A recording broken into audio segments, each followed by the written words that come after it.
Hi, I'm with Jim McFarland at Eclectic, and we're going to talk a little bit about one of Jim's paintings. So, Jim, how recent is this to start with? The painting I did probably 4 months ago. 4 months ago. So within living, your memory, your brain cells are probably still remembering where you were. How long do you think you engaged in this visual field, this scene? Actually painting it or looking at it? Looking at it, the whole process. Well, because that's the first step, is actually go and see the site, and I would then take a photograph. But mainly the photographs there help me remember what I actually saw.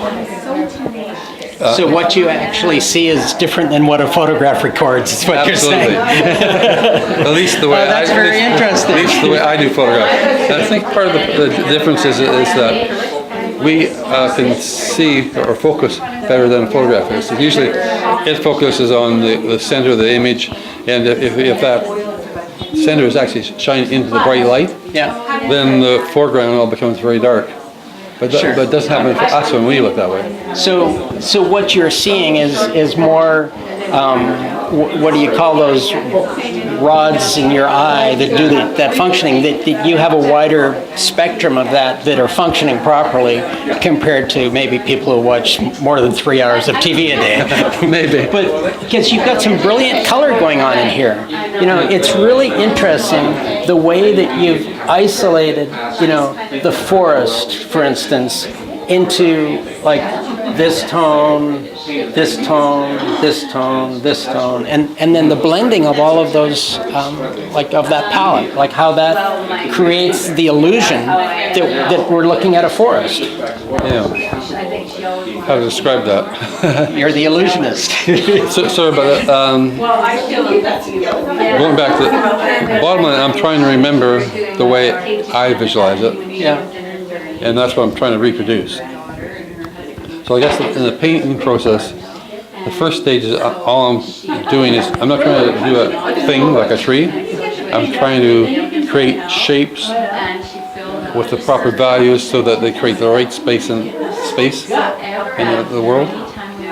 And if you get all the shapes right, so that they have a focal point, the shapes all work with the focal point. So what determines the edge of the shape? How do you determine this shape compared to a very organic? Well, development is just the way I believe that shape works. And but is this something that you're seeing? Are you seeing that shape? In my memory. In your memory of it? Okay. It doesn't work so good in the photograph. In my memory, I say, oh yeah, this is the way it goes. Right, okay, I see. And that's how it works with this shape. Yeah. So you are getting the shapes so that they represent the world you think about, but they're more a good composition, that they actually work as shapes. So if you said it was an abstract painting, you might say at that point, well, this is done. This works. It's a bunch of shapes and objects that somehow make it interesting and a nice picture. In your painting? It's only phase one. Because you're just getting... I'm getting anxious to get to the end of this story. Like you've got us captivated. How do we get to paint on canvas? I think what you're saying is that your memory of the experience of seeing this is what you're painting. So it's like you're holding a mirror to your memory. Right. And then you're deflecting that mirror out your eye and through your hand and your brush. How fascinating. Do all artists think that way? I'm not sure they all do, but the photograph is there to help remember. So it's not, they're not going to try to reproduce that. It's an artist's tool. Yeah. So let's have a little moment to look at this painting, because Jim pointed out to me that this section here is the underlying key of the whole painting. That's what makes it all come together. Well, basically it's a shape of a value that draws you visually in. Yes. And the fact that there's little squiggly lines here is also something that draws you in, because when those little tiny marks, you optimally say, what's that? So you usually go into the say. It takes you into the inner second sanctum. Yeah. Thank you so much, Jim. That was great talking about your work. Great. Thank you.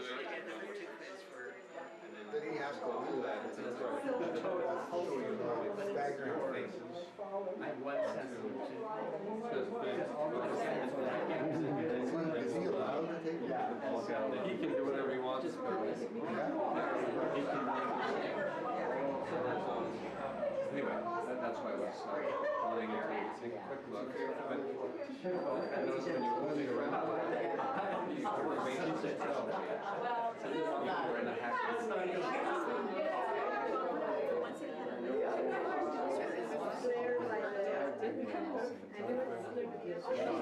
yeah, I remember you.